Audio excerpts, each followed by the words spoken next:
Iran Iran এবং ইসরায়েলের যুদ্ধ হয়েছে এবং এই যুদ্ধ এখন হচ্ছে যুদ্ধবিরতি রয়েছে। ট্রাম্প ঘোষণা করেছে যে ইসরায়েল এবং ইরান যুদ্ধবিরতি কার্যকর করেছে, তারা এখন থেকে আর যুদ্ধ করতে চায় না, তারা হচ্ছে যুদ্ধবিরতিতে সম্মত হয়েছে।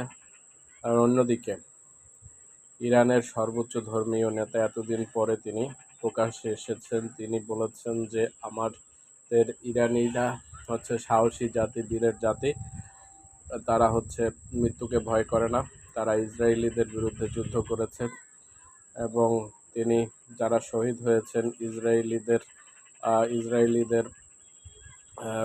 ধ্বংসাত্মক আক্রমণে যারা শহীদ হয়েছেন তাদেরকে তিনি জাতীয় বীর এবং শহীদের মর্যাদায় ভূষিত করেছেন।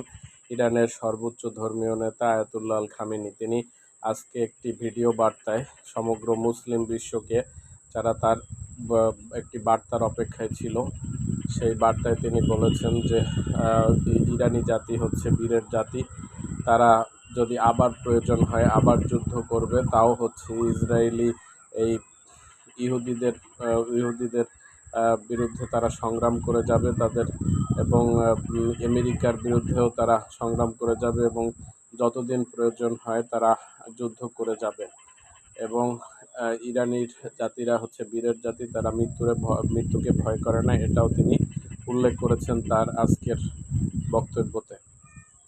ইরানের সর্বোচ্চ ধর্মীয় নেতা তিনি হচ্ছেন আয়াতুল্লাহ আল খামেনি, তিনি আজকের এমন বক্তব্য দিয়েছেন। তাকে এই আয়াতুল্লাহ আল খামেনিকে হত্যার জন্য হুমকি দিয়েছেন স্বয়ং মার্কিন প্রেসিডেন্ট ডোনাল্ড ট্রাম্প এবং ইসরায়েলের প্রধানমন্ত্রী বেঞ্জামিন নেতানিয়াহু। ও দুইজনই বিশ্বের সবচেয়ে ক্ষমতাধর ব্যক্তি। ডোনাল্ড ট্রাম্প এবং হচ্ছে ইসরায়েলের জালিম শাসক নেতানিয়াহু দুইজনই হচ্ছেন ইরানের সর্বোচ্চ নেতা। এই আয়াতুল্লাহ আল খামেনিকে হত্যার হুমকি দিয়েছিলেন, কিন্তু তাকে দমিয়ে রাখা যায়নি। তিনি হচ্ছেন তিনি তার মনোবল ঠিক রেখেছেন এবং হচ্ছে যে ইরানকে সঠিক দিক নির্দেশনা দিয়ে যাচ্ছেন তিনি।